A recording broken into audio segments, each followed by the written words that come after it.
Have you heard that World War I started because of a wrong turn, a sandwich, and the worst luck in history? Stay tuned. What if I told you that World War I, the war that killed 20 million people, started because an assassin stopped for lunch? July 28, 1914, exactly 1 month after the assassination that triggered World War I. Now here's the insane part. Archduke Franz Ferdinand was supposed to be safe.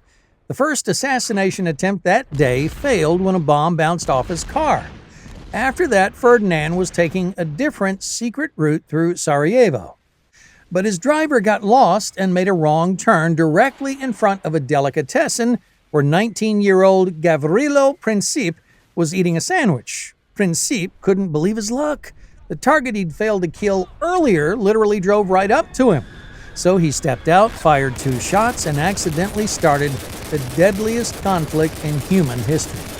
So World War I happened because a teenager finished his lunch at exactly the wrong moment. Talk about being in the wrong place at the wrong time. Have you heard that chocolate was once so valuable it was used as currency and milk chocolate was invented by accident? July 28th is National Milk Chocolate Day. For over 3,000 years, chocolate was only available as a bitter drink. The Aztecs literally used cocoa beans as money. You could buy a turkey for 100 beans. Milk chocolate was created in 1875 when Swiss chocolatier Daniel Peter was trying to make chocolate last longer without spoiling. Well, he accidentally mixed condensed milk into his chocolate formula, creating the creamy sweet taste that we love today. His neighbor Henri Nestle, he helped perfect the process. You got it right, that Nestle. So every time you bite into a Hershey's bar, you're eating a 150-year-old mistake that became a billion-dollar industry. What if France's most famous landmark was actually built as a giant radio antenna and almost got torn down? July 31st, 1889, the Eiffel Tower was completed for the Paris World's Fair. It was supposed to be temporary, just a 20-year exhibit that would be demolished in 1909. The only reason that it wasn't destroyed was because Gustave Eiffel secretly built a radio transmitter on top of it. When wireless communication became crucial for the military, the tower became too valuable to tear down. During World War I, it intercepted enemy communications and helped win battles. So Paris's romantic symbol of love was actually a giant spy antenna that saved France from being demolished. Not exactly the love story that you'd expect. Imagine serving cheesecake to Olympic athletes as a performance-enhancing superfood. July 30th is National Cheesecake Day, and here's something pretty crazy. Cheesecake is over 4,000 years old.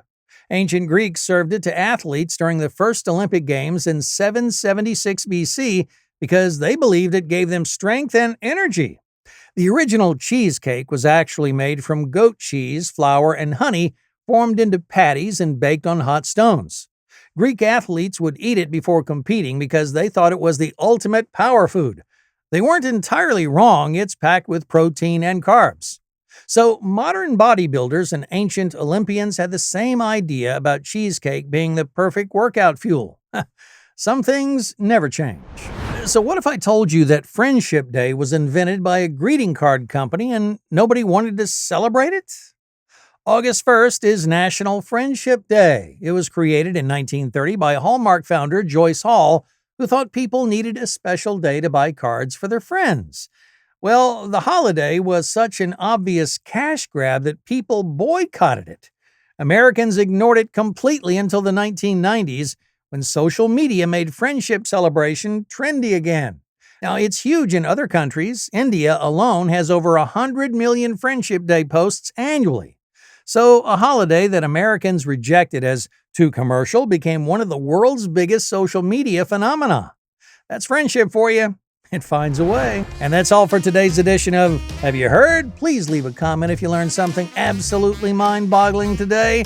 I'm Troy W. Hudson, the voiceover with personality. Until next time, stay curious.